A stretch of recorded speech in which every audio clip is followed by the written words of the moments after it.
Hey, good evening, folks. This is Eric Roberts. We'll be starting our meeting in about 2 minutes. So this is your last chance to grab a glass of water, a cup of tea, stretch your legs before we start right at 6 o'clock. So we'll see you in just a brief moment.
Hey, I was on mute. Forgive me. What a way to start. Hey, my name is Eric Roberts, and let me welcome you to tonight's informational exchange. Many of you know me from working with the Portsmouth Site Specific Advisory Board, where we've had a chance to work with folks from Pike, Jackson, Scioto, Ross, Adams counties over the last 10 plus years, and had an opportunity to really work as with both the community and DOE for the cleanup of the site.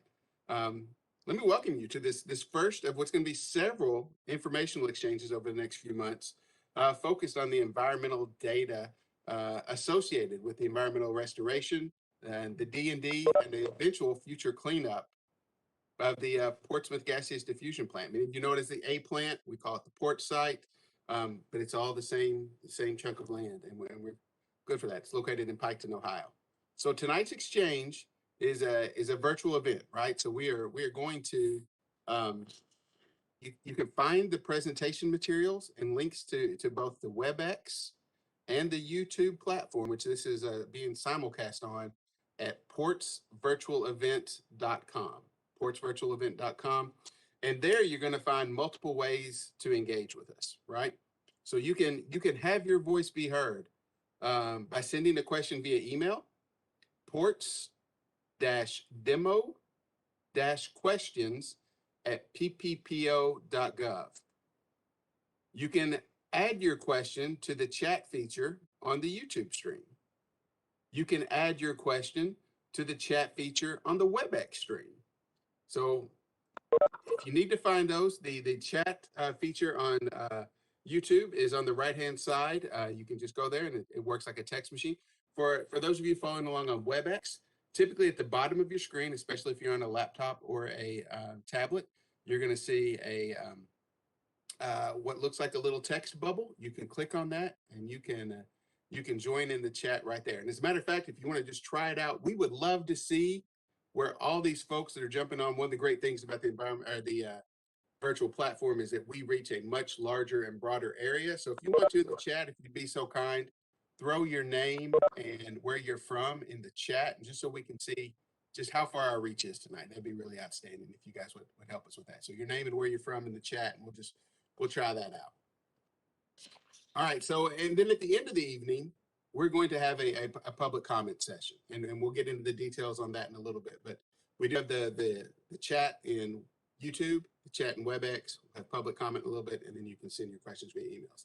Now, because this is being broadcast live, we want to make sure that we're all kind of on our best behavior. And so again, we want to make sure, that we're being mindful of language, and that we're not making personal attacks, that we're trying to be respectful of one another, that we are respectful of one another's time and limiting our comments to 3 to 4 minutes. And that as this, hopefully this will allow our meeting to go smoother and allow lots of people to be engaged. All right, so tonight's section is on the X326 building demolition and the air quality data, right? So for those of you new to the port site, the X326 is a large building that's on the site that was once used for gaseous diffusion in the process of enriching uranium, right? And so now that building is coming to the ground, the waste is being disposed, and we're going to have 3 different speakers walk us through some of the highlights of this process. One, Jeff Bettinger, site lead for DOE at the Portsmouth site, is going to give us a brief site overview and a little bit of history into what's going on at the site and the active cleanup project that's taking place there. Then we'll be followed by Dr. Catherine Higley. And Dr. Higley is a renowned specialist in radiation health communication, and she's been in our community before, if you guys remember. And she's going to talk to us about kind of some of the independent overview of the risks associated with a project like this. Not only this, but projects similar in nature from around the world and around the country that she's been involved with. And in particular, from an aspect of how we manage the protection of public health and worker health. So with Kathy, that's what we're looking for, is how we manage public health and worker health. And then we're going to follow that up after we've got some context, a big overview of the project, Kathy explaining what we're looking for from a health risk perspective, and then Frank Johnson, Director of Environmental Protection for FB Ports, is going to talk to us about, that's the prime cleanup contractor on the DOE side, is going to talk to us about the specific data numbers, how it's collected, and what it means, and where we fall from a regulatory perspective. All right, so with all that said, as we go through our presentation tonight, if you have specific questions on the presentation, on the slides you see, on the comments being shared by our presenters, we're going to ask you to type those into the comment and the chat section on either YouTube or the WebEx, right? We'll compile those. At the end of the presentations, we're going to take a short break, let our presenters take a drink, get a stretch to their legs. We'll compile the questions, and we'll come back and we'll give you answers to the questions, and then we'll roll into a public comment period after that. Okay? So for right now, we're going to leave everybody on mute except for our presenters. That'll allow for a better data stream and better sound quality for everyone. All right, but we're going to start with Mr. Jeff Bettinger, who is going to walk us through the 326 and the site overview. Jeff?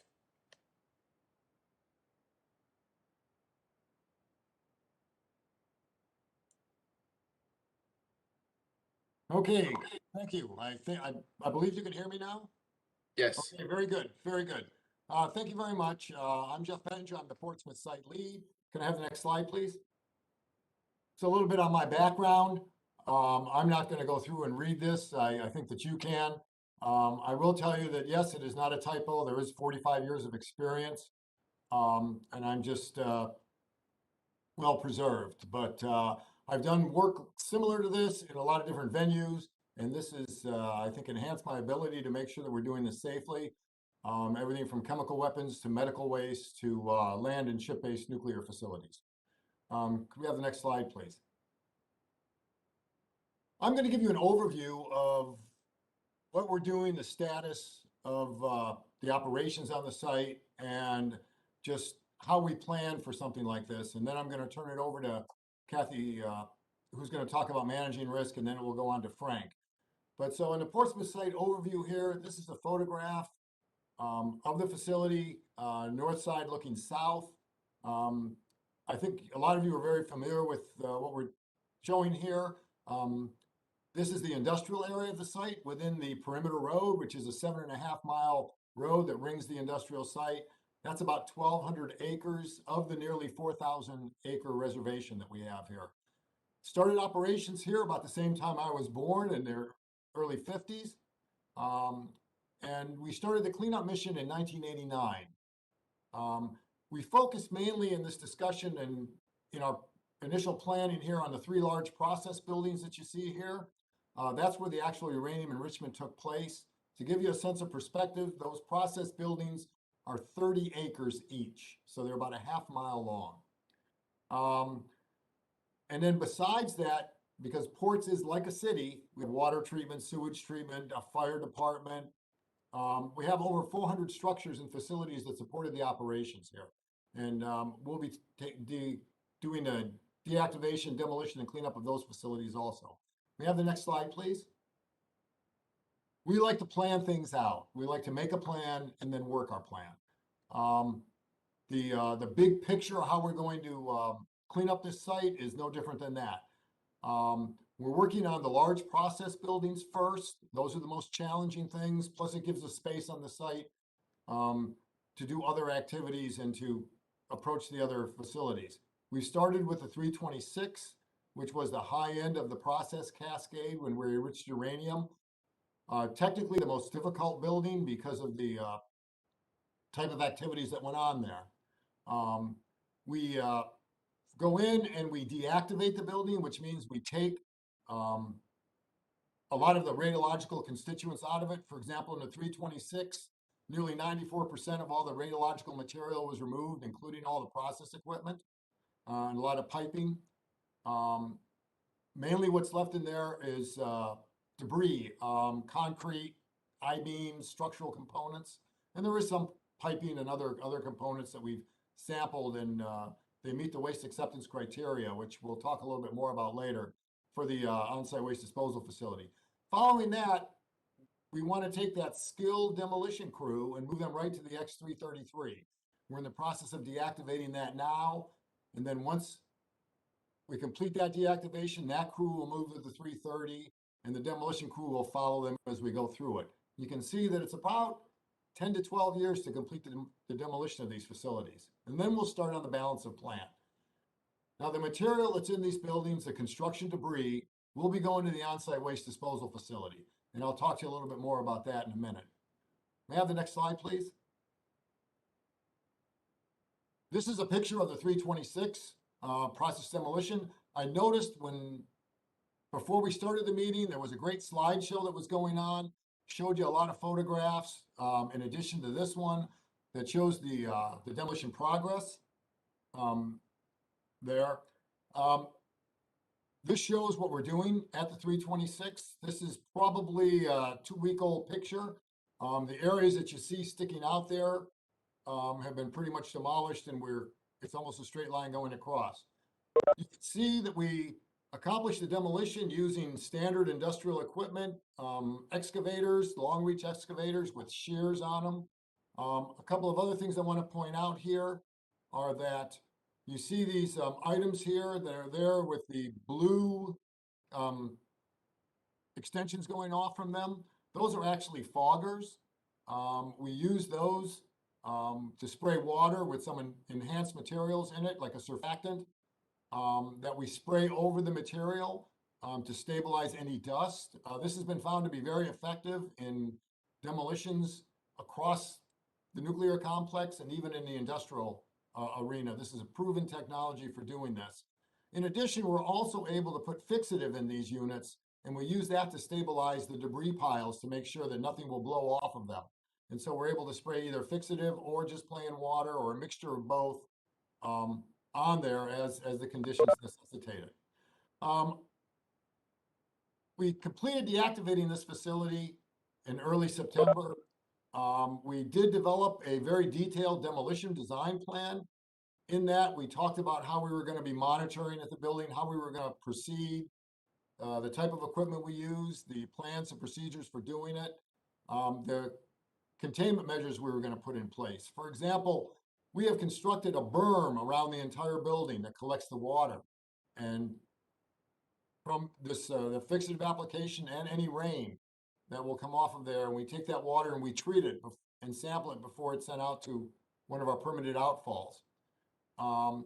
We started this by removing the transite, which is on the outside. The transite is an asbestos-containing material, which is the siding. You'll notice if you've driven around the site that it was painted blue before we started taking the transite off. That's the fixative that we applied to it. You can buy it in different colors so that way you can make sure that you get a good application of it. Once we took the fixative off, we put a netting up there, so you'll see an even brighter blue on there. That's to keep any birds, varmints, other things from going into the building, or anything that's in the building from blowing out. And as we demolish the building, that material comes down with it.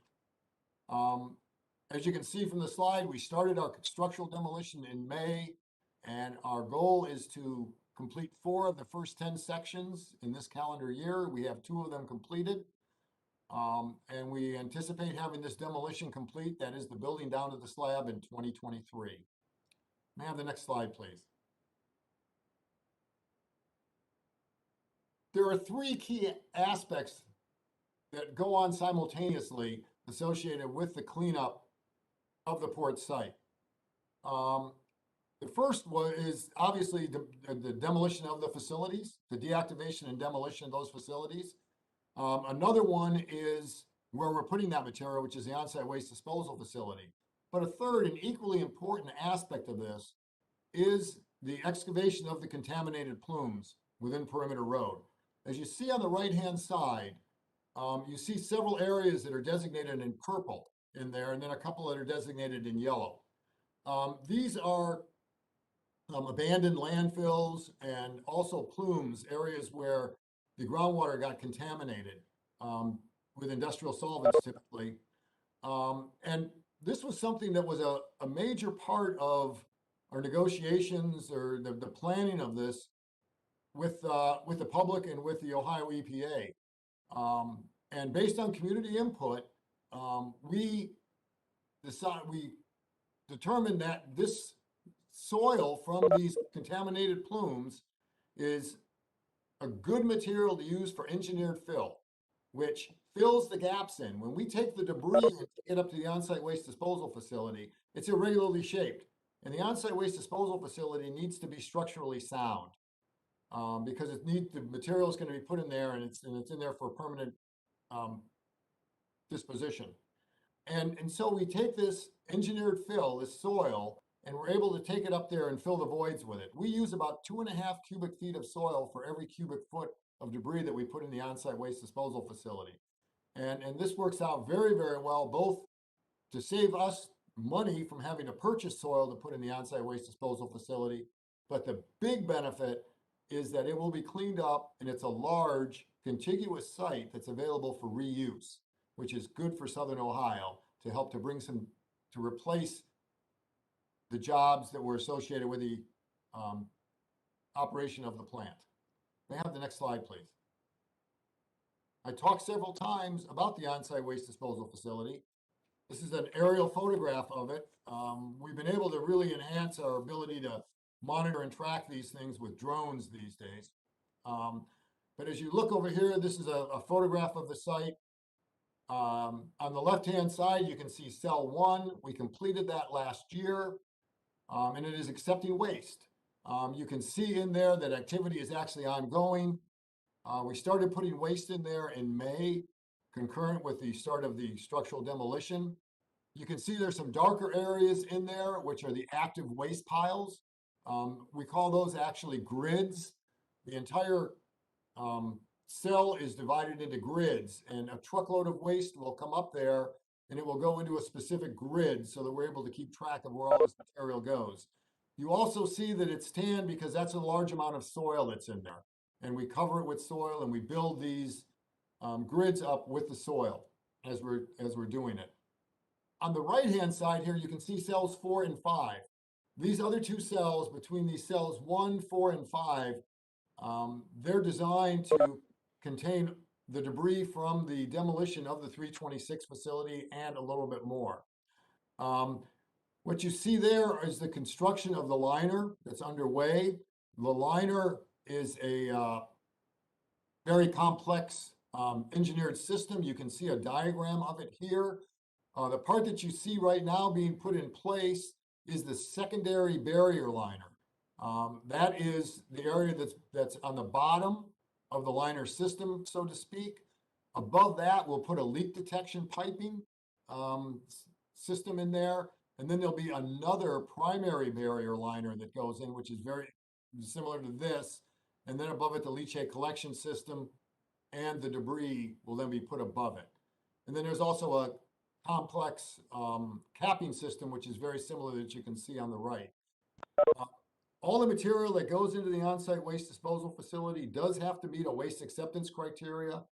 My waste acceptance organization is at the 326 demolition site and also at the on-site waste disposal facility, double checking to make sure that the waste meets the acceptance criteria. We had a meeting about this with the public in October of 2020, where we gave a detailed discussion of the waste acceptance criteria and how we implement adherence to it on the site. I refer you to that. Can we have the next slide, please? Now, I mentioned to you earlier that the way that we work towards success on this, and for us, success is safe completion of this deactivation, demolition, and cleanup, is that we plan. Okay, first off, we make a plan, and one of the things that we do in the initial part of the planning stage is try and determine who's done this before us, and let's learn all the lessons we can from them. So we spoke to people at DOE sites across the country. We've spoken to Oak Ridge, we've spoken to Hanford. We also talk to and have people that work with us who bring experience from other arenas. For example, I've worked on chemical weapons facility demolition, and so that's experience that I've been able to bring to the table on this to make sure that we do everything that we can, the most enhanced facilities and capabilities that we can to ensure that this is done safely. We also put all of this in writing in a demolition design plan, which was approved by Ohio EPA in February of 2021. And another thing that we do is we do the deactivation, which, we try to remove as many of the hazards from the facilities as we can. That's our fundamental approach to doing this safely. And then what we do is we want to make sure we've got a trained, experienced workforce. I mentioned to you earlier that our plan is to do the demolition of these facilities in succession. That's to use that trained, experienced workforce.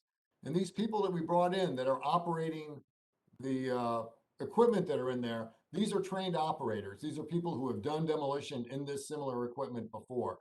They're very, very comfortable in that seat. And as I said, a lot of the measures that are from lessons learned and industry proven.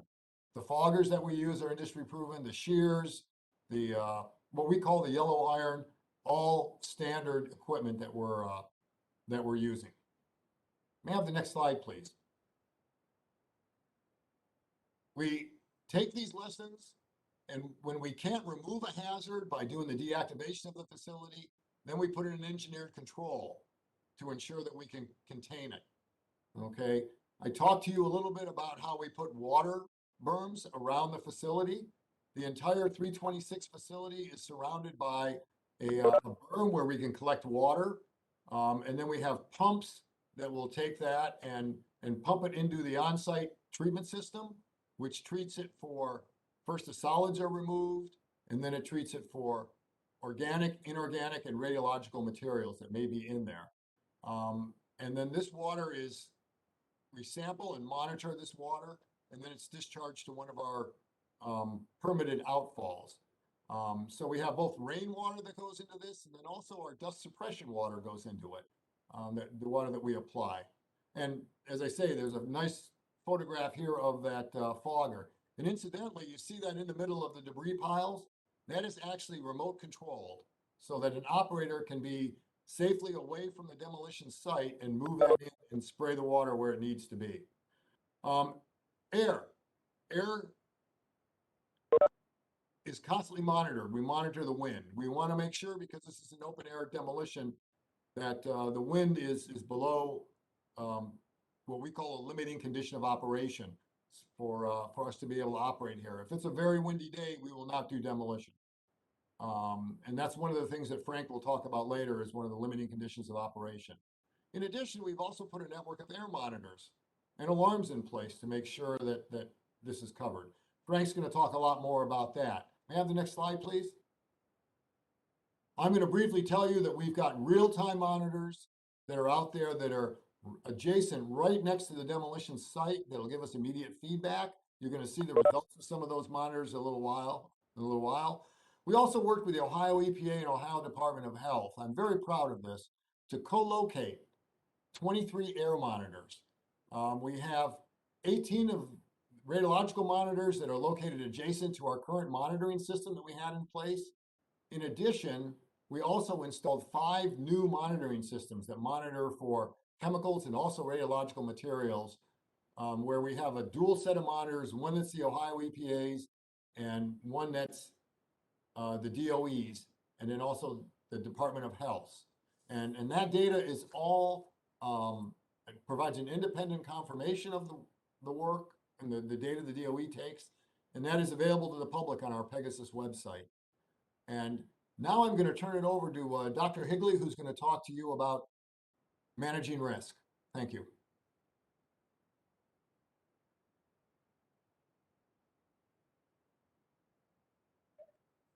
All right. Can everyone hear me all right? Excellent. So thank you very much for that introduction. May I have the next slide, please?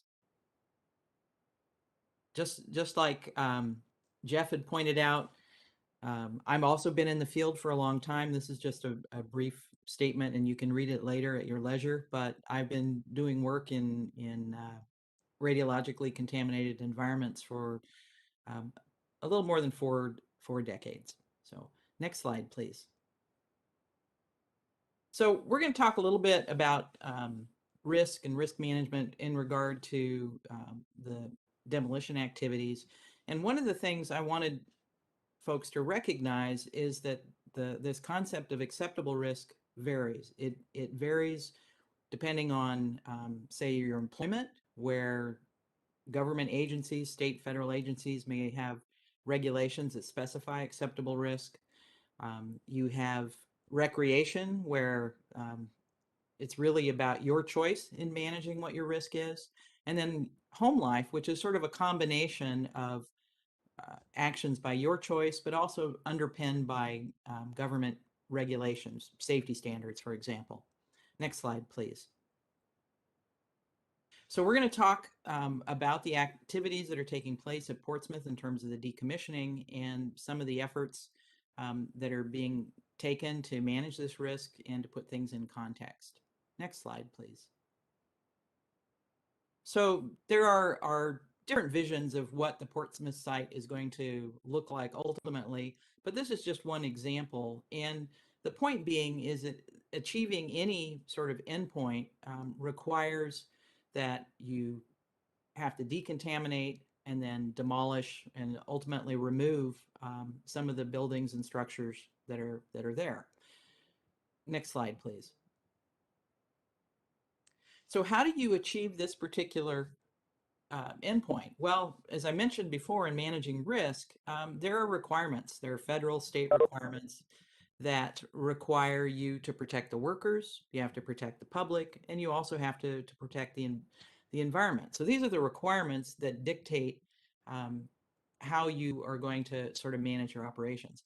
But the process to actually, decontaminate, decommission these facilities requires a lot of thought going in ahead of time. And Jeff had mentioned this to considerable detail, where you have to review, you have to analyze your system, you have to plan, make sure you have a workforce in place.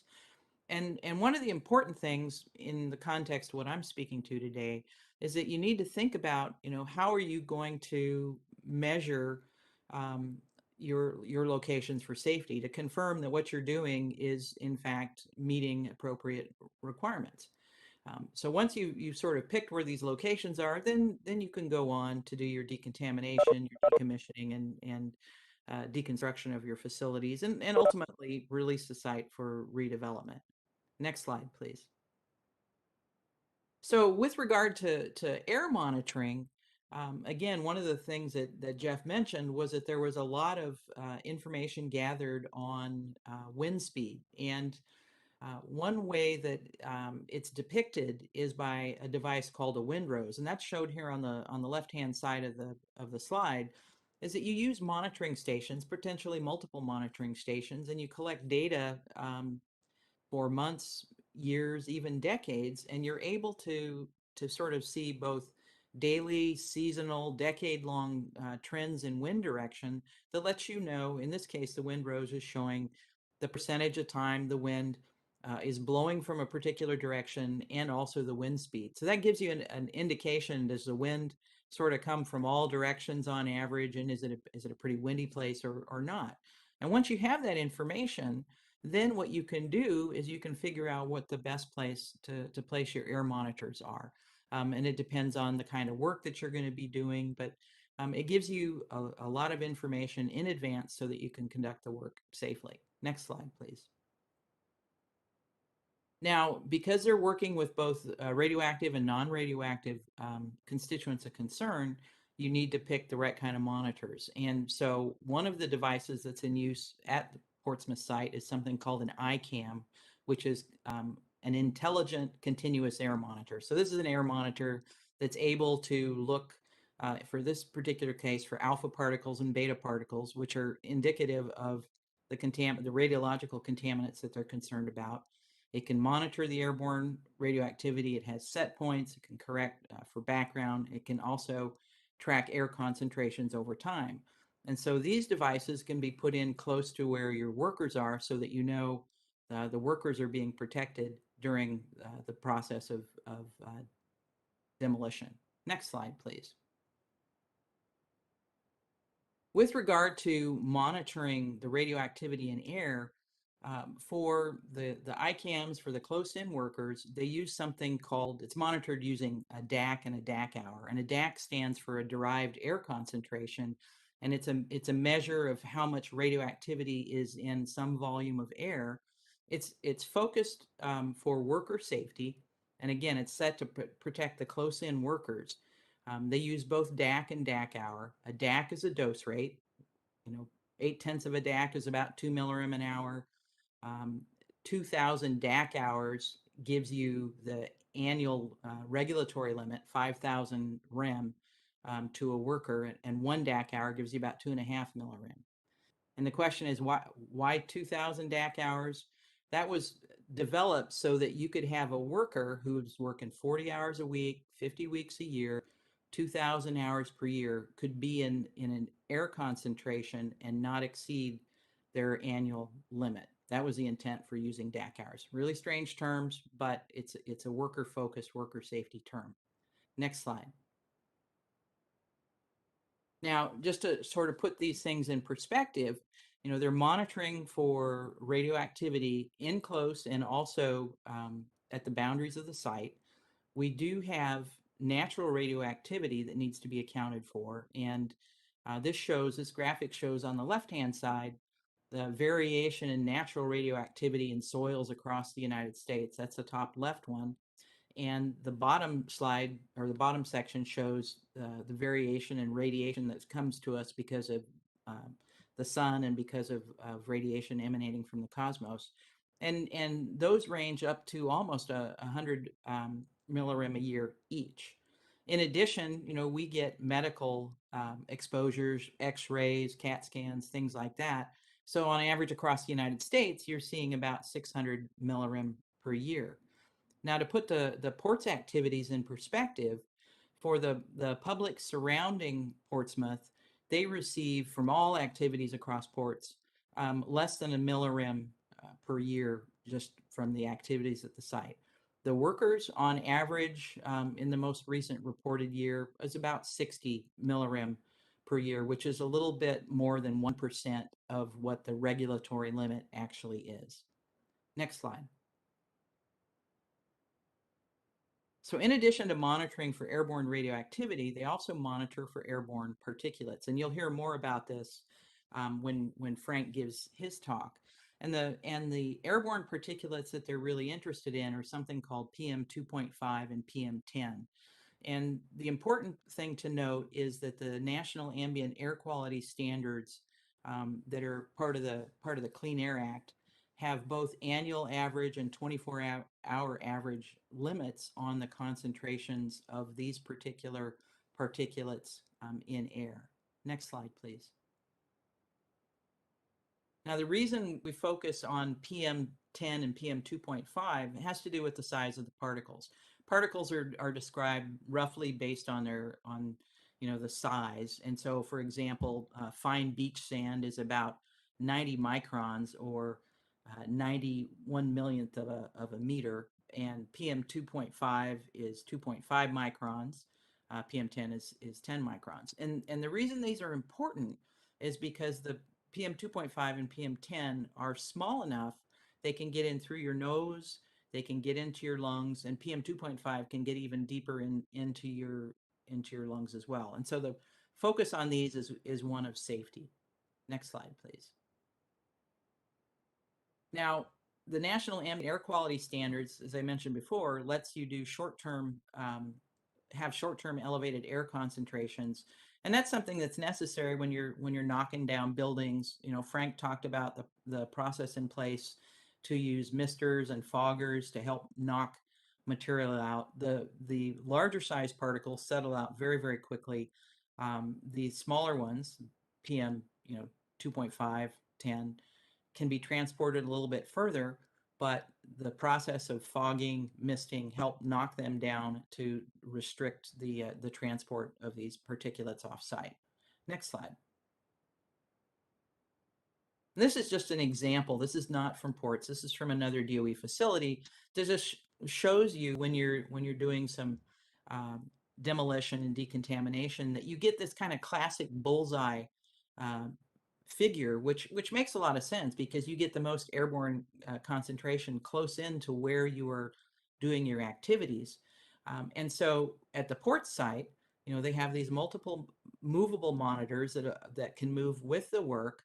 You're monitoring close in using DAC hours and DACs, and then farther out, because the concentrations are so much smaller, you may have a much longer sampling time. You have fixed monitors, and you might actually report them rather than DAC and DAC hour. You'll report them in activity concentration, something like picocuries per cubic meter. Next slide, please.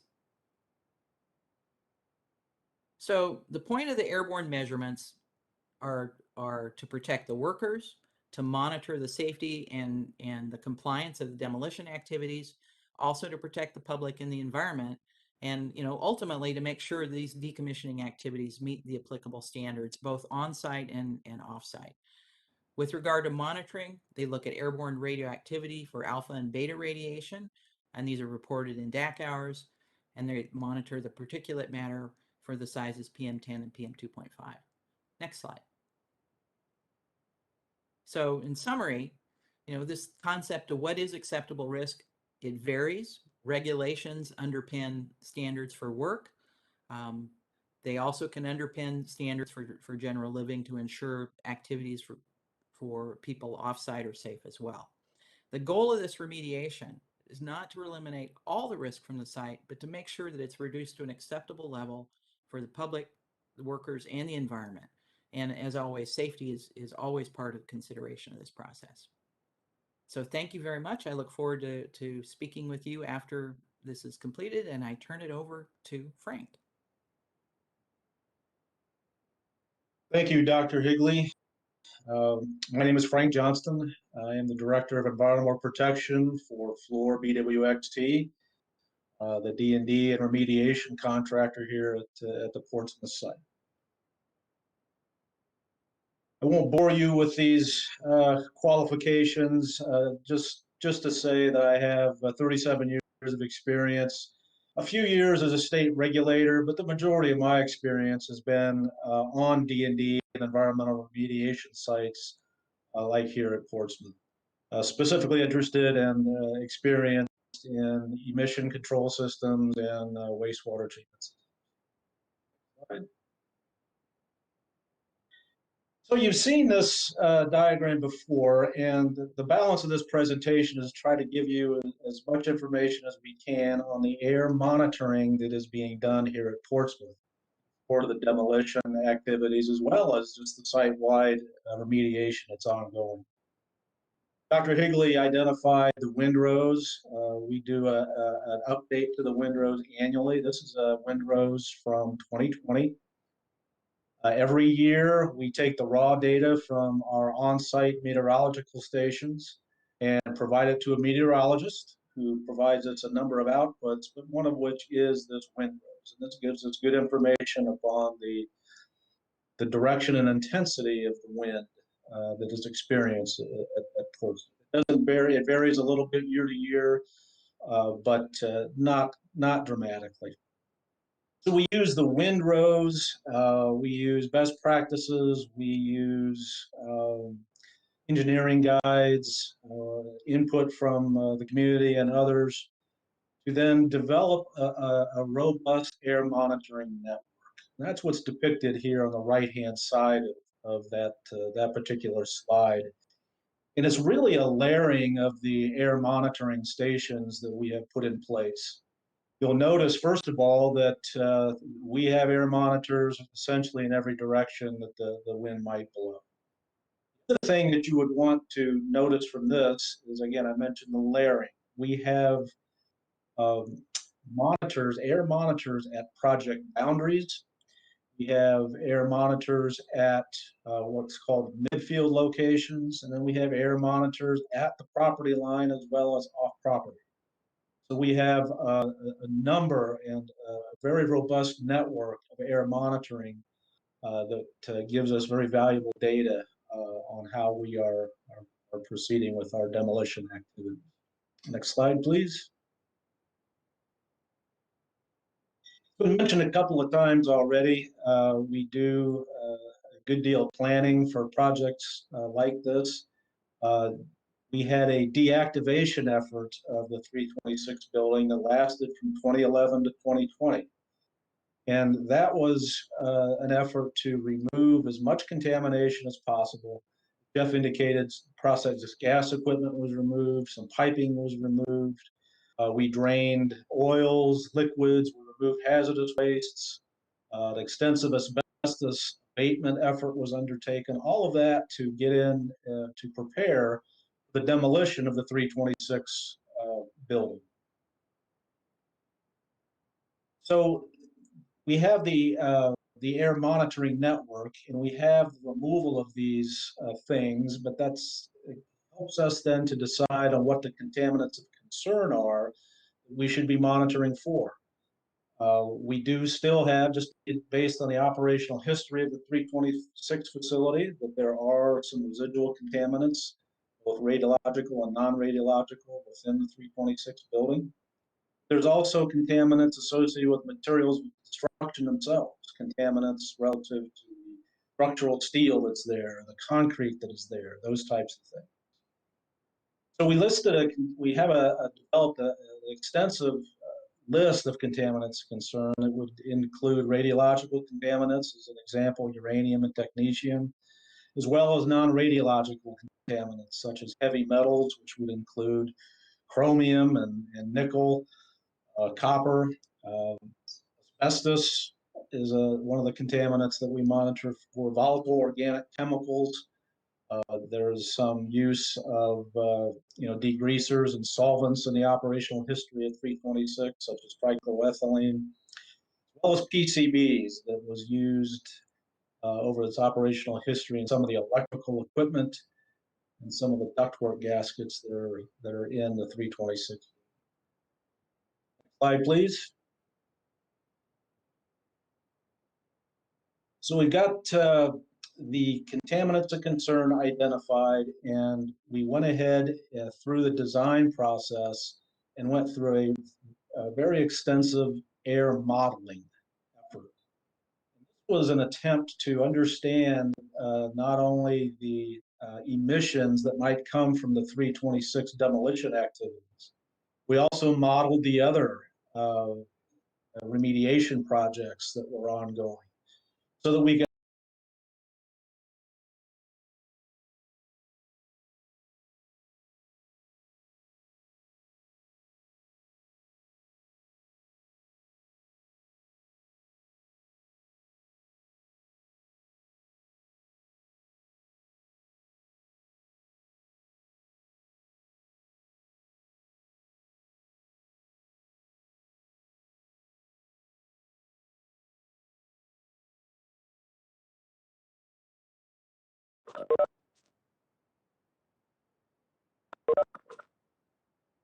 Hey, folks, we seem to have lost our feed for 1 second. Hold tight. We're going to let take just a 2-minute pause, let everyone reconnect, and then we'll continue with our presentation.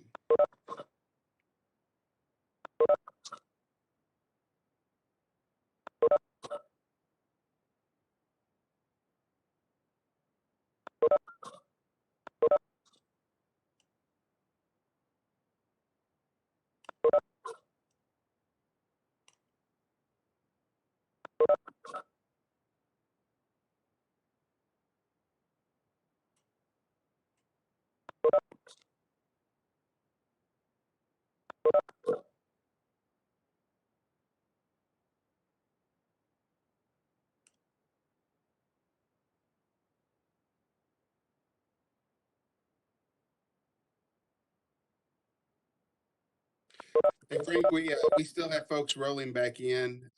We are not quite at the full number we were. We'll give it just a second to give everybody a chance to connect. And again, we apologize. Not sure what's going on here, but we lost everyone for a brief second.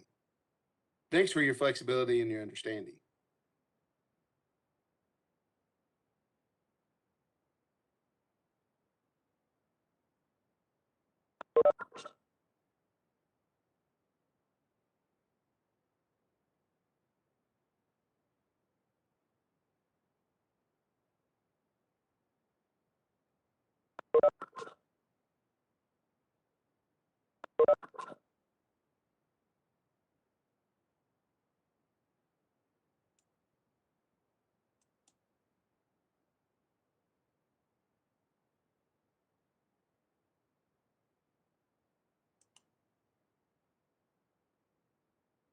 All right, Frank, it looks like we have leveled off.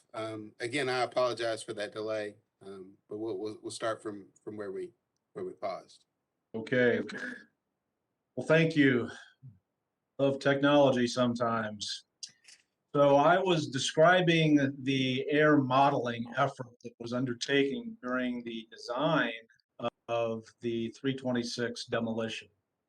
And the air modeling that was conducted was to develop emission estimates from the 326 demolition, as well as estimates from the other remediation activities that were occurring, so that we could understand the emissions from the individual projects, but also from the cumulative aspect, what the cumulative activity would, what the impact might be from that on our property boundary and offsite to our neighbors. So this air modeling effort was quite extensive. It was a very important piece of our design. It was independently reviewed by our FBP's own expert. DOE brought in their independent expert to have it reviewed. And we had this also provided to Ohio EPA for their review and concurrence, which they did on May of 2020. This model really tells us that we can accomplish the activities we set out to do and be in compliance with the standards that we're supposed to be in compliance with, as well as provide assurance that all of the emissions from the site, from all the activities, use this modeling effort to help locate the monitoring stations, as well as develop and determine some action levels that I'll talk about here in a little bit that we use. We control and monitor the demolition 326. Slide, please.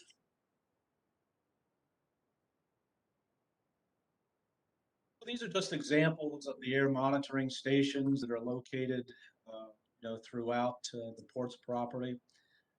The 326 project monitors, there's 8 locations, and we provide some indication of the sampling and analysis and contaminants that are monitored for at those locations. The middle picture is a picture of one of the 5 Ohio EPA and DOE co-located stations. Those are focused upon non-radiological contaminants, such as volatile organic chemicals, heavy metals, asbestos, and particulate matter.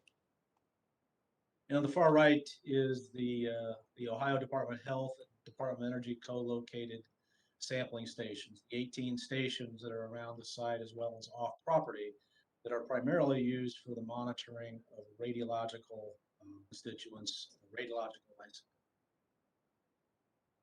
Slide, please.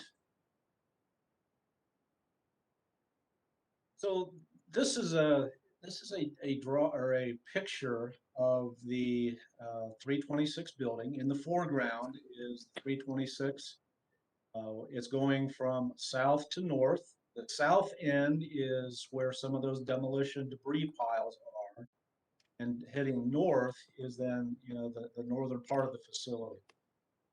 What this picture is intending to show is the air monitoring stations that are located around the 326 demolition project.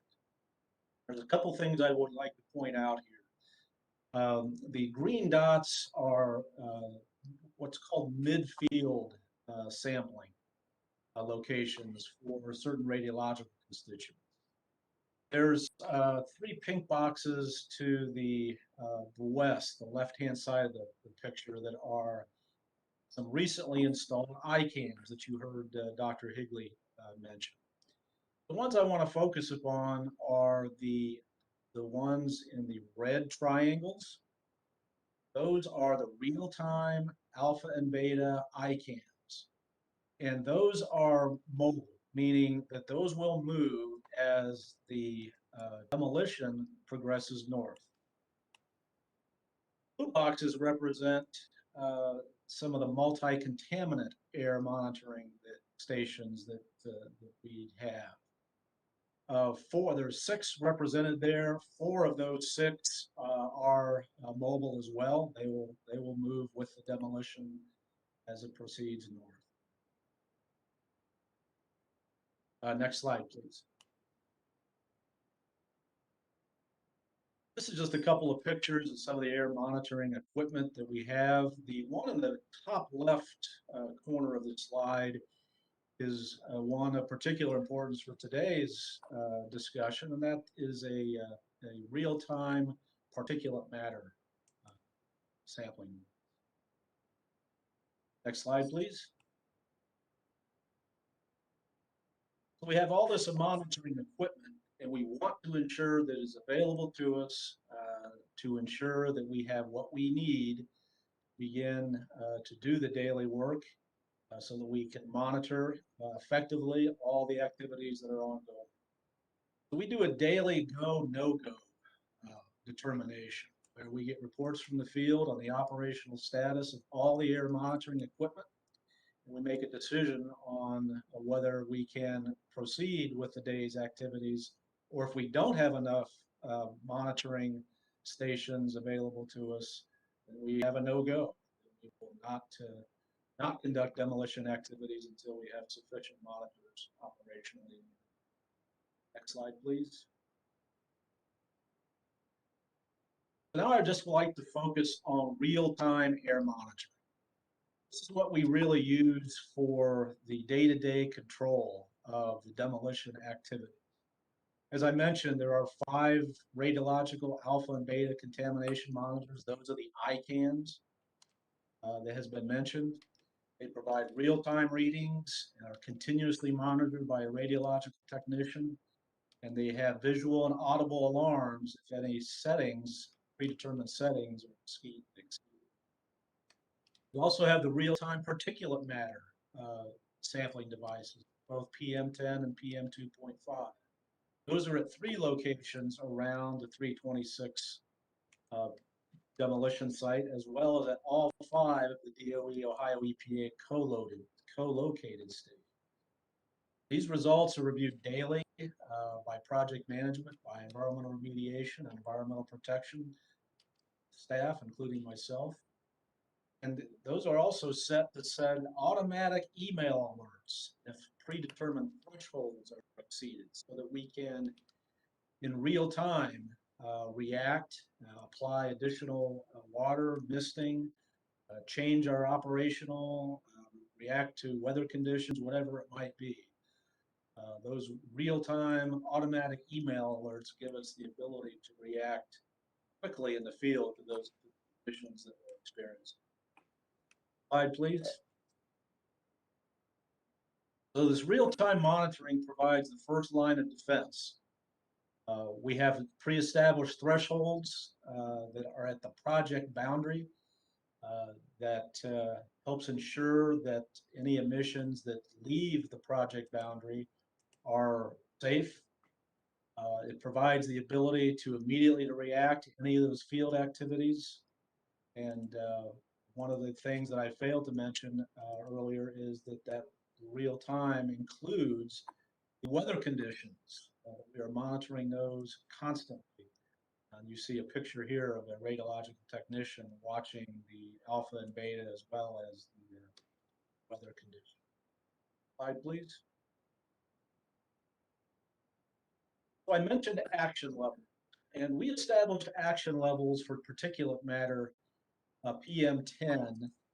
And the philosophy behind that is to establish those levels at the project boundary to ensure that any emissions at the property boundary are safe. We actually identified 3 levels of actions. We have a low action level, a medium action level, and a high action.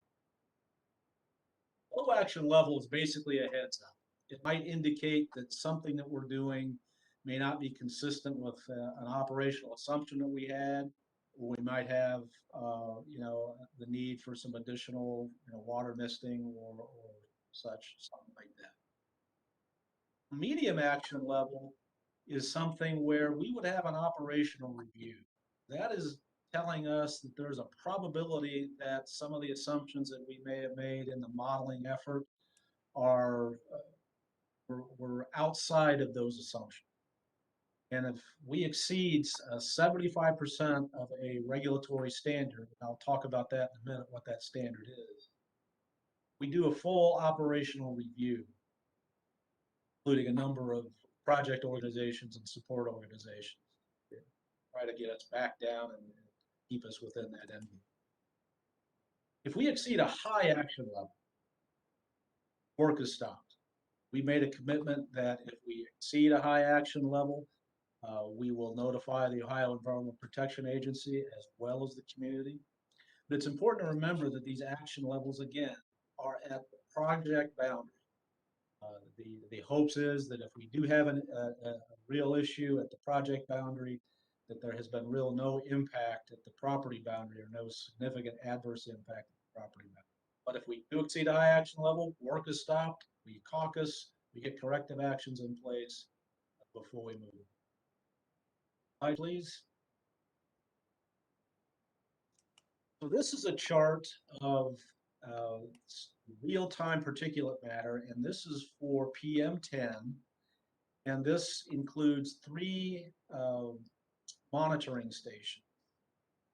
See on the right-hand side, they're listed A72, A01, and A06. There's a couple of lines of interest I want to point out to you before I speak to the data line at the bottom. The very top line is the NAAQS, the National Ambient Air Quality Standard for PM10. It is 150 micrograms per cubic meter. That also represents the high action. I think burgundy on my screen, heavy dotted line below that is a medium action level. That's the 75% level of the NAAQS standard. Line below that is the low action level. So you'll see for PM10 at these monitors that our particulate matter emissions have been very low, very well controlled. I have an identification there of when the demolition started on May 17th. I'm also showing a peak there that shows an impact from the western wildfires that were ongoing that kind of indicates how sensitive these PM meters are. We saw a spike and we kind of went out and looked at that a little bit closer and found that Ohio EPA's monitors were spiked. In fact, they had some monitors across the state that were spiking as well. So it just kind of gives you an indication of the sensitivity of these meters relative to particulate. Next slide, please. This is for PM10 at the DOE Ohio EPA co-located. You'll see the top red line is again the NAAQS. And you'll see the data line towards the bottom. I've indicated two of the similar things when demolition started and the wildfire plume. I will want to highlight here that these monitoring stations are not at the project boundary. They could be under the influence of a variety of things, the activities that's ongoing at the remediation and demolition sites, but it's also under the influence of things like vehicular traffic. It could be under the influence of construction activities, travel deliveries, anything that would cause some kind of dust. These monitors could pick it. But what we're seeing here is, again, relative to the standard, this is DOE's data at these locations, that the particulate matter has been very good and very well controlled. See a couple of spikes right around the March and April timeframe. That was at a particular station, A50, which is one of the monitoring stations. It's located close to the on-site waste disposal. There was some heavy construction activities going on during these periods of time. So we were able to get those back under control, but it's just, again, we monitor these very closely. Slide, please.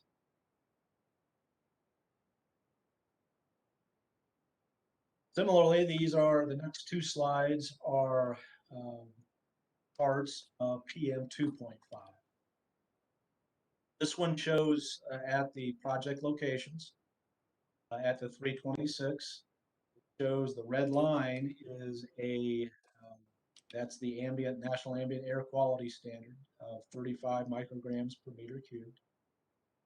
And you'll see that the data has been very good. We did have, again, a small excursion at, because of that smoke plume that we were experiencing. By and large, the data has been very good. Next slide, please. This is a chart of the particulate matter data collected at the 5 DOE Ohio EPA co-located stations. Again, you will see the red line representing the NAAQS standard and the data from the individual stations that again show well within the envelope related to that standard.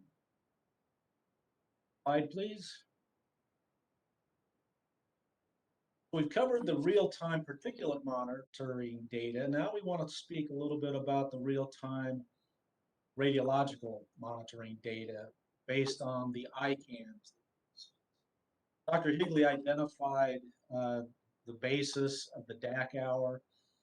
I won't reiterate that here. I will say that the 0.8 DAC hour is the standard that we are monitoring against. It's a set point that will alarm that we take action as far as reviewing, project activities. If the 2.0 DAC hour is exceeded, then work is stopped. Put in corrective actions that are necessary before we get back to work. In addition, we are monitoring the wind conditions. This diagram here shows the relative heights. We have a meteorological station that measures wind conditions at 10-meter height. And if sustained winds are above 15 miles per hour at that height at 10 meters, then work is done. Next slide, please.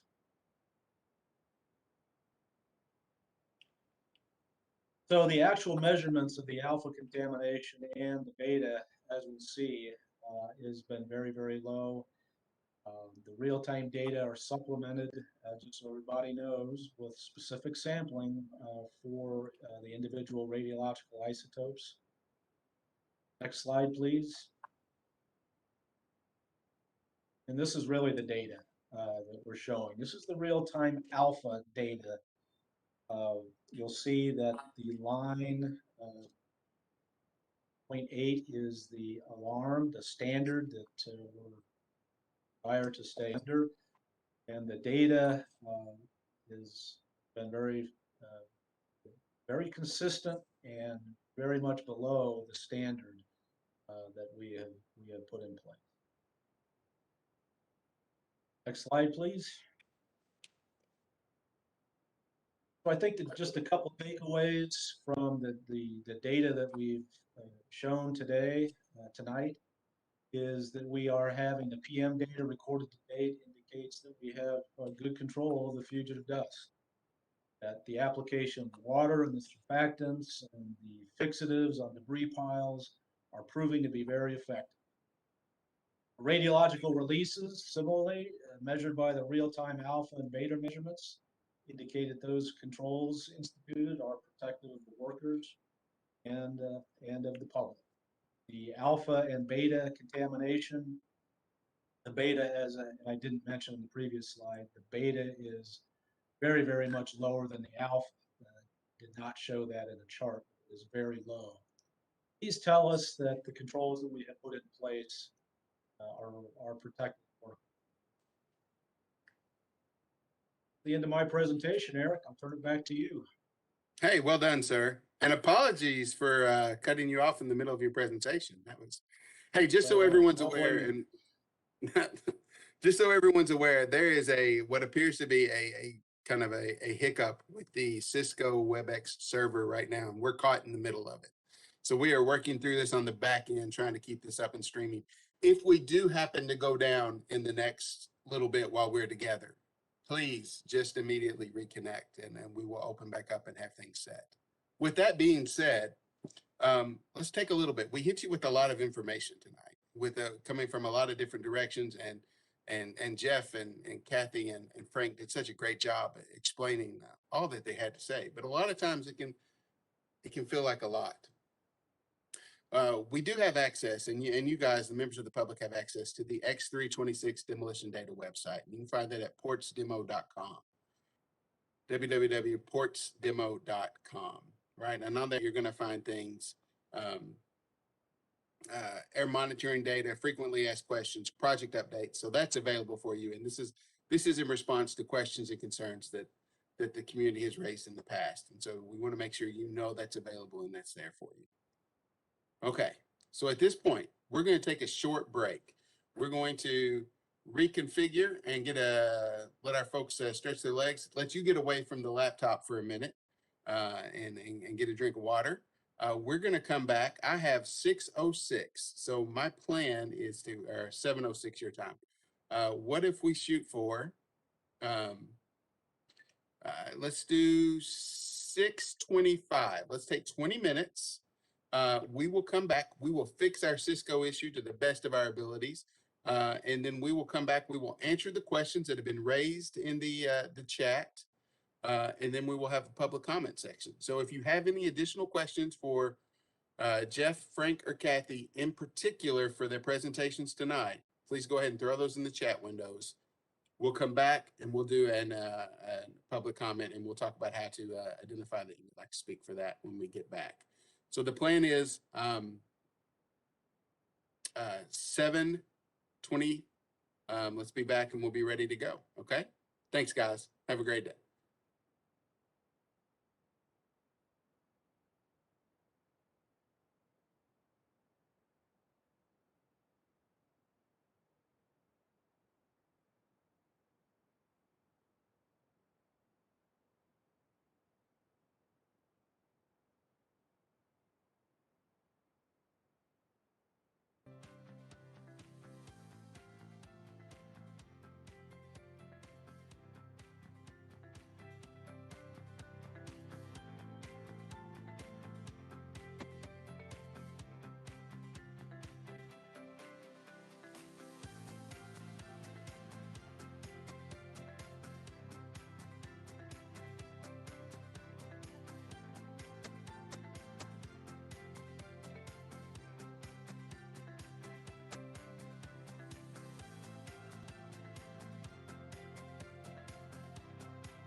All right, folks.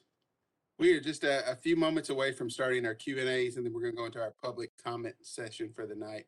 Hey, first, again, let me apologize for the technical difficulties you're seeing, especially on the WebEx platform. We have identified the issue. The EHI corporate account is now being run off a public server instead of the private corporate account or server, and so that gives us a limited time that we can have a connection. And so we've worked with Cisco, and we will have this fixed by in the morning, but doesn't look like it's going to be fixed immediately. So we have like a 50-minute window. So at roughly 7 after the hour, we might have another short interruption. If we do, that's okay. We will just immediately click our buttons and reconnect. It only takes about 30 seconds, and it's more of a nuisance than it is anything else, but we're keeping an eye on it. We're checking it and going to see where we are. So as we are preparing to move towards Q&A, a couple of things to think about. Hey, Donnie, do you have your the slides? Can you pull up the slide on the how to engage the public comment? Let's go ahead and talk about that.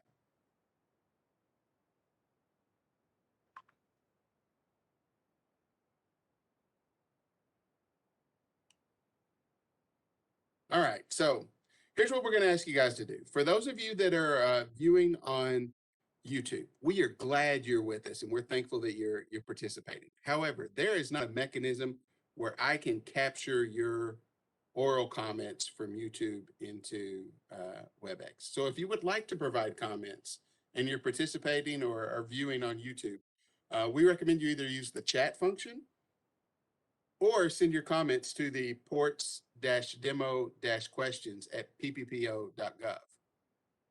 If you have oral comments and you would like to provide those to the group tonight, we would love to hear from you. So the way we're going to do that is after we go through the Q&As, we're going to, what we're going to ask you to do is to identify that you would like to speak by raising your hand on the participants list. Okay. So you can see, Donnie, if you can go slide forward for me,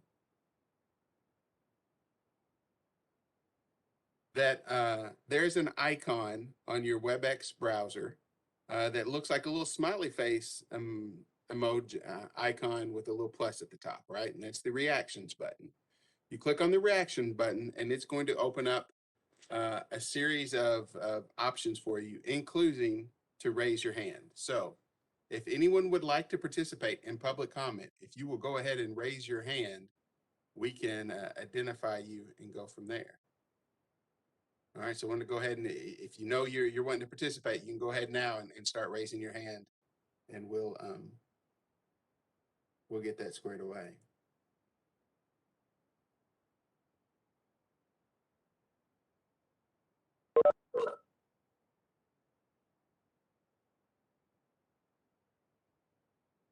All right. All right, waiting for an email real quick, and then we will start the questions.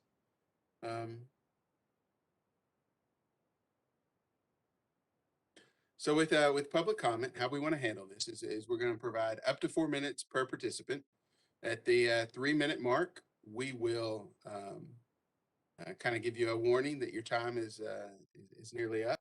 And then from there, what we'll do is at 4 minutes, we'll ask you to wrap up your comments and save time for the others. At this point tonight, we're going to do at this point, when we get to the public comment, we're going to do, we're going to take your comment and we're going to record your questions. Questions gathered tonight in the chat boxes, questions gathered on the ports-demo-questions email address, and any question that you ask that can be answered in your public comment. We're going to gather those, and the goal is to have those up by October 22nd on the Ports virtual event page, right? So we're going to be timely in responding to those and get you a response as quickly as possible in writing. And we're doing that for a couple reasons. One is obviously you guys are seeing technical difficulties happen with this virtual platform. Also, sometimes the audio connection isn't as clear on both sides as we would think. And the last thing we want is for someone to ask a really important and heartfelt question and it not to come through as clearly as we'd like. And then Jeff struggles with understanding what we're trying to answer. Or maybe Jeff gives a really brilliant answer to a question and it doesn't translate across. So it only makes sense that we would provide those answers in writing for you, just for clarity of communication. All right, so we did have a handful of questions that came in tonight during our presentation. Jeff, Frank, Kathy, guys, thank you for your willingness to participate tonight and your willingness to answer some questions. Let's take just a brief second and look at the questions that were asked tonight, and we'll get your feedback on these. The first question is do you really think the 3 water sprays is really keeping the dust down? Jeff, do you want to take a swing at that one for me? Are you muted? Oh my goodness. Let's get you unmuted. Okay, you could just probably leave me unmuted for the series of Yes, sir. questions. And I'll only talk when I'm supposed to. Yes, thank you. It's a great question. And I know it was asked early on, and the data that Frank presented, we think that clearly demonstrated that the water sprays and the way that we're doing our operation right now is very effective in holding down the particulate matter. And the radiological analyses, the samples, the real-time samples are showing the same thing. Thank you. Perfect. Hey, why are all the roads shut off going around the plant? Jeff? Okay, I'll take that one also. I mentioned to you that there was Perimeter Road, which was a 7.5 mile road that goes all the way around the industrial area of the plant. Well, the southern portion of that road has been, the northern portion of it was blocked off because that's where the Hall Road crosses. And we didn't want to have to close that off periodically. And so we just closed it off because actually a small portion of it is a part of the Hall Road. And so we didn't want public traffic on that. And then in addition, we've also closed off what is known as Fog Road. The Hall Road crosses that, and it's going to continue to do that until a few years from now when we're able to build an overpass there. But we had initially started operations where we had gates that would close it off when a truck was going to be coming across, and then we did some surveys and then opened it up again. However, there were a lot of complaints because it was untimed and the events were random and somebody could get held up for up to 15 minutes while these trucks were crossing. We got feedback from local officials that the public was upset with it. And through discussions, it was determined that it was probably better to just shut the road from 7 in the morning until 7 at night so everybody could plan to go around it and take McCorkle Road, and they wouldn't have to worry about getting a mile down the road and then have to turn around and go back. So that's why the roads are closed. Thank you. Hey, thanks, Jeff. Hey, I've got a question for you, Jeff, on COVID, on how many workers have COVID, and have you had any that have lost their lives due to COVID? We take COVID very seriously here on the site. We have extensive protocols in place that go far above and beyond what's being done locally off the site. These are directed by the Department of Energy. We have had COVID cases on site. Fortunately, I'm going to knock wood here, we've had no indication through contact tracing that any transmissions have occurred on site. COVID cases on site have ranged anywhere from 0 up to, I think the maximum we had was, at different points, I think it was, in the high 20s. And then also there are people who are quarantined because of close contact with somebody who has COVID, a family member or something like that. Those have been similar numbers. With regards to fatalities and things like that, just out of respect for privacy, I can't provide that information at this point. Okay, thanks, Jeff. Hey, I've got a question via the email. Is all waste, it's for you, Jeff, is all waste or debris packaged or wrapped when dumped in the disposal cell? If not, is there a covering used on working the face to prevent fugitive dust? And then the second part of it, other landfills are required to use a daily cover of soil or a tarp. So fugitive dust. Good, relevant question. Most of the debris is not packaged. when we do take the asbestos containing waste up there, which is the transite material, that is packaged. Okay, as part of the procedure, it comes off and it's double packaged, and it goes in and it forms the base. It's put in specific parts of the on-site waste disposal facility in the grids. That waste is packaged before it goes up. The other material is put in trucks, which are certified leak-proof and tested regularly, covered with a tarp and sealed, and they travel up to the on-site waste disposal facility. They're transferred in through a ramp that we showed some photographs of it when, both in my presentation and in the prelude presentation that was going on. When that material is transferred into the on-site waste disposal facility, there are foggers there that are spraying it to keep the dust down. And there are foggers in the on-site waste disposal facility that are used as necessary when the waste is being, and the soil is being transported in there.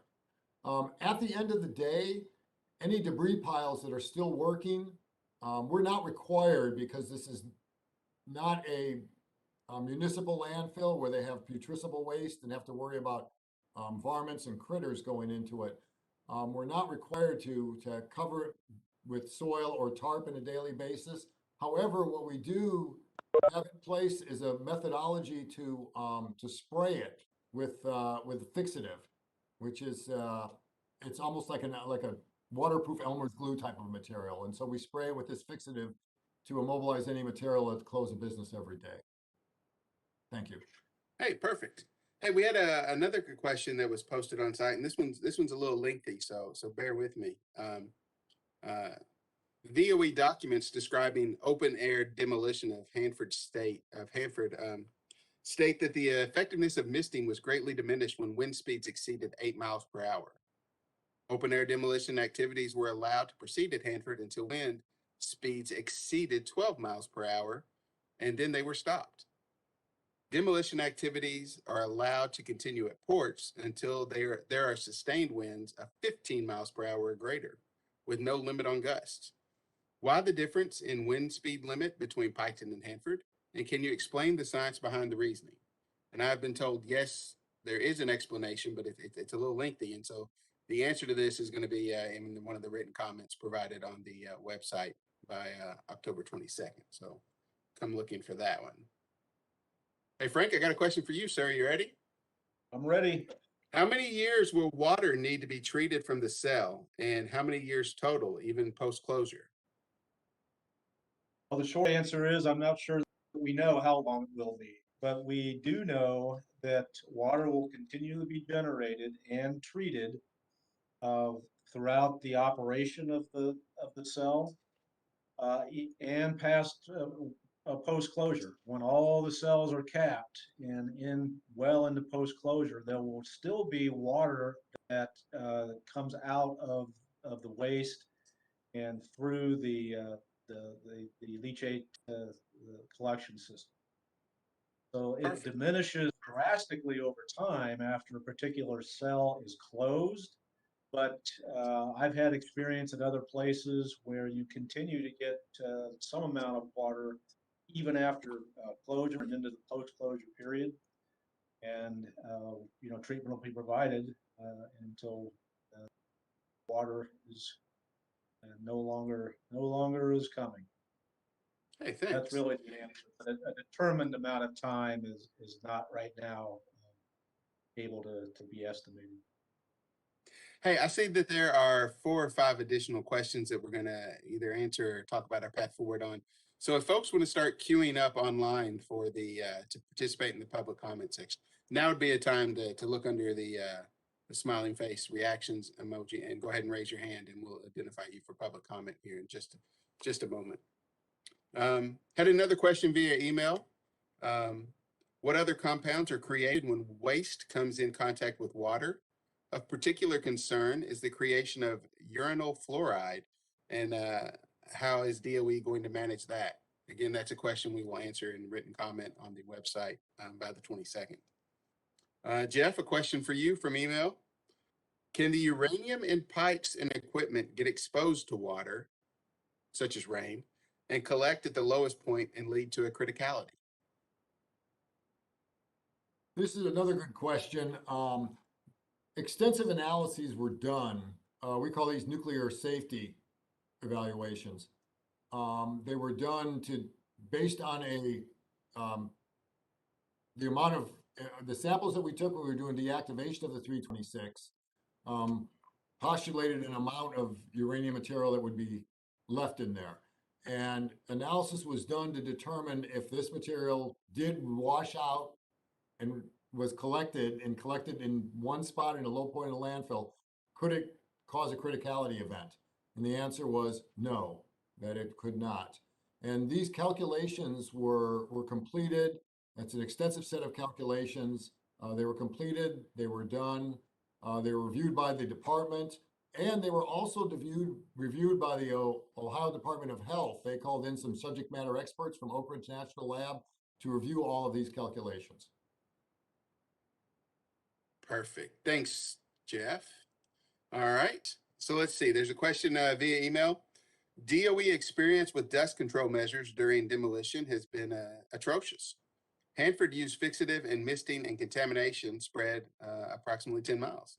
How are we supposed to be confident that the Piketon will be any different, especially considering even before open air demo, we have material showing up offsite in air, water, sediment, and soil? It's a good question, and the answer's coming in writing. Look for that on the website by the 22nd. We just want to make sure that we've captured that and that was in the notes. I have another question. When did you have community input? The community didn't want the waste cell. Particulate matter is a very serious problem at the plant, plus offsite. And as a worker, I have particulate particles in my lungs. DOE had a very robust public engagement process from 2011 through 2014, with public comments accepted and addressed. And more information is available online. So you can follow that there, and we'll provide some clarification to that as we go. I see there have been a couple questions, excuse me, on the YouTube chat. We want to make sure we recognize. Emily Stone asked in particular of Kathy, but I think it's going to take a little bit to get an answer, Kathy. So we'll get your answer in writing. How long have the ICAM monitors been used, and do the plant workers and laborers both wear them? And then she also asked, what are the approved places that were mentioned that the quote unquote filtered water is disposed of and or dumped? Again, really good questions that we can get answers to. Okay, so we want to take just a second, and we're going to transition now from those questions that popped up during the presentation on the X326 air quality monitoring and data sets to public comment. Okay, so if you've been to some of the DOE meetings, you know how this works. Again, we're asking any of the participants on WebEx just to raise your hand. I'm only seeing one at this time. So we're going to invite Vina to the step forward, and Vina, I'll unmute you in just a second. But again, we're going to, in about 3 minutes, I'll give you kind of a little heads up that your time's getting away. At 4 minutes, we'll ask you to kind of wrap up your comments. Any questions asked, we'll capture, and but we want to open that up to you. So let me see if I can get you unmuted and get connected, Vina. All right, I sent you an unmute request. Are you there? Yeah. Hey, how are you? Oh, I'm having a pretty good day, Good, good. Been a while. I say, because you guys don't have any public meetings anymore. Yeah, it's tough with COVID. All right, ma'am, you got 4 minutes. Are you ready? Yes. All right, you start and we'll go. With as bad as the process buildings are, with all the transuranics from reprocessing the Russian uranium, how are we going to keep this from going out into the public the way you have all the buildings open, you've taken off of the asbestos, and everything is open up to the building? And I really don't think those 3 water sprinklers is going to keep down all the air and wind that comes through those buildings during these storms. And how are we going to keep all of that fixed contamination inside those buildings?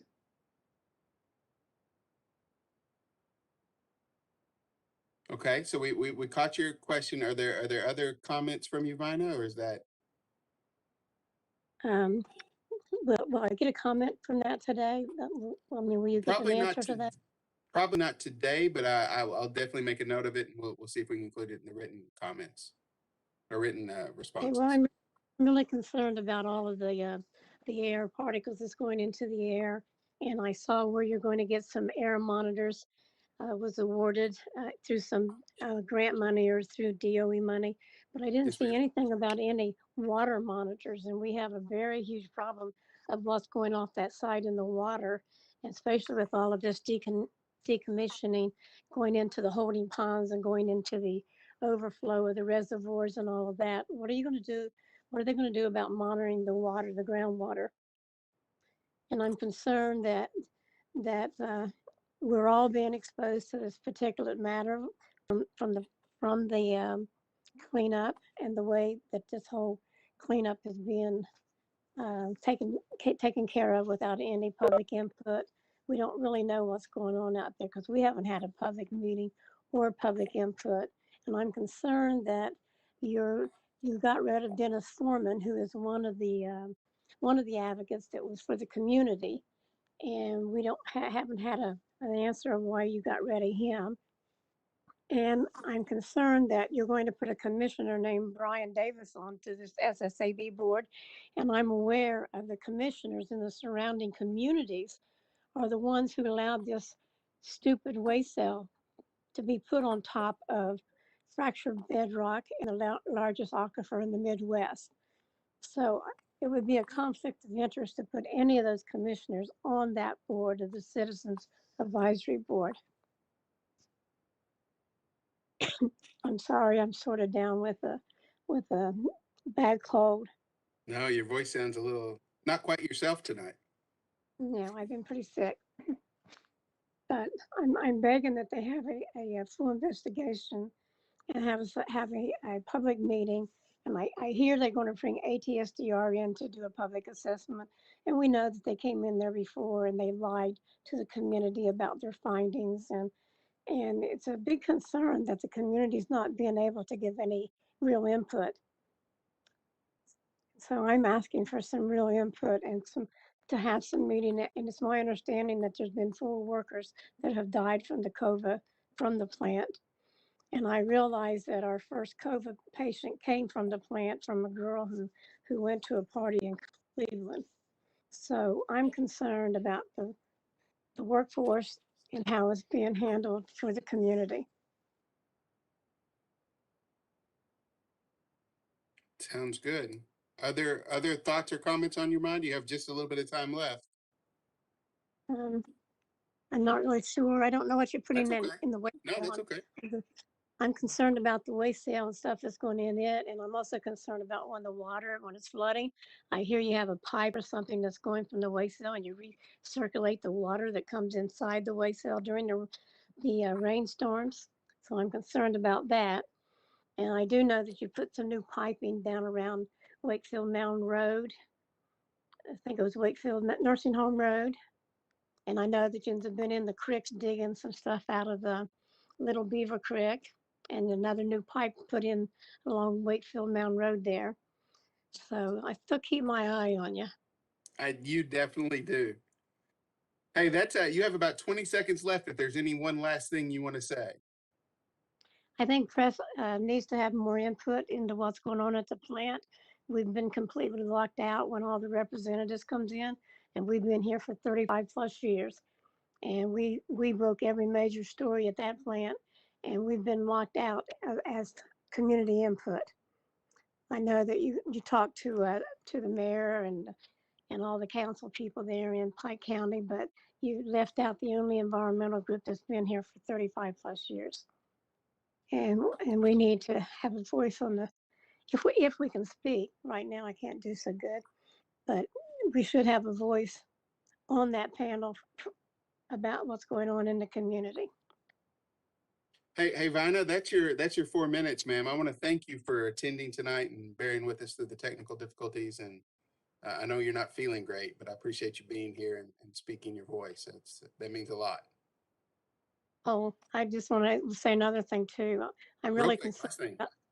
I like to say something about the centrifuge, 16 centrifuges coming in and the high assay, low enriched uranium coming here from Russia. We're against that also because here we are again reprocessing this reactor fuel that we reprocessed at Piketon without the workers' knowledge since 1954 that contaminated this whole facility and contaminated all the community around this facility. And now we're getting ready to start the centrifuge and do it all over again.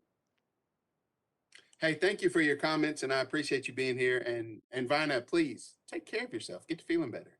When we get to have these meetings in person, I can't wait to see you. Have a good evening, ma'am. All right. Are there any other participants that would like to provide public comment?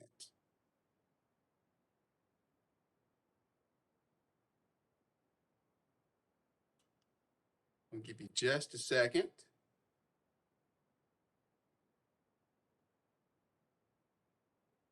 All right, folks. It's been a good night. Thank you for being patient as we work through a couple of technical hiccups, and the plan is to have more of these similar type meetings going forward. So we'll get better and be a little smoother, and it'll all run a little. It looked like at our peak tonight between YouTube and WebEx, we were somewhere in the mid-90s on participants, which is outstanding, and we're glad this enables us to reach a large group of folks. We'll be back on Thursday night, so tell your friends and neighbors that if they missed tonight, they can participate then, or if you want to come back, we'd love to have you back then. Thursday night, 6 o'clock Eastern, same location, portsvirtualevent.com. So with that being said, thank you for participating. Thank you for being here. Again, thanks to Jeff, Kathy, and Frank for their willingness to share with us and participate. And with that, we will call it an evening. Have a good night, guys.